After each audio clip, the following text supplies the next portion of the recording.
خدا زشته که شب که چی براتون بیارم بخورید؟ ما شما که اینجا واسیدین انگار ساعت تا چیزی دارم. وای میگم من تو بیا پیاده شو میگلا دورت بگردم.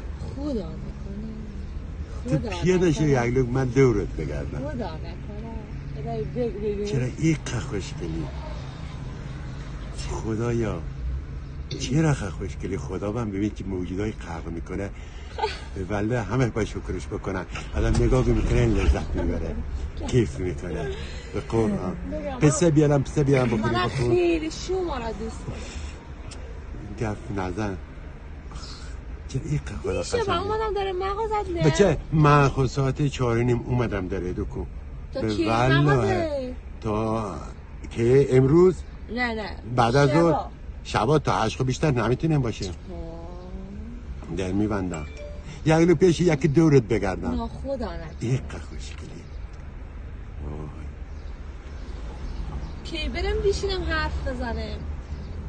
هر وقت تو میگی. ملائکه را بگو. اقرا خیلی دوست دارم برام میگه ملائکه. به قرآن بگم اتن یه وقتی اینکه علکه نیستن این حقیقت هستن. دیدی خود تو قرآن اومده که وقتی آدم میره آدمای خوب ملائکه مثلا حوریای بهشتی میان ملائکه میان برد اینا که دوست می‌داشتی تو زندگیت وقت میاد. خب تو همین تو این دنیا اومدی پیش ما اون ملائکه شما الان میمیرم میفهمی؟ آره شما اینا من خدا هر رو میام میبینم. هر رو میام میبینم به قرآن نه به خدا من اصلا نه عادت میگم من چیشی میخوای بخوری؟ چیشی برات بیارم بخوری؟ هیچ چیزی گرفتی من تو را که دیدم اصلا انگار 1000 تا چیز خورد. خیلی وابسته شده. یک چیزی میخوام در گوشی گوت بگم بلند بگو که دوستم از خودم بگو غمی نه میترسم غم بدت بیاد. میترسم نیایی دیگه. نه میه ما هر صورتی که بشه میاد. هر چی بگم هر چی بگم میاد.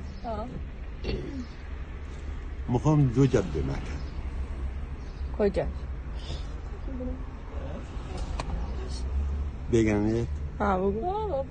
همه نی یکی میخوام سینه بمکم. خب یکی میخوام این پروگاش بمکم تو فیل تو دلت. ببین من اینا نگرش من میخوام این کار بکنم. آقا من بعد از زنگم نزنم یکی سینه بمکم یکی این پروگا بکنم تو دهم بمکم 3 دقیقه بمکم وی تو دلت در بیاد. چطور میشه آدم؟ خیلی مقصد تو که ببین که واقعا چه خشکشه دورت بگردم من برم چیزی بخرم اینجا آب میده و برگردم 3 دقیقه دیگه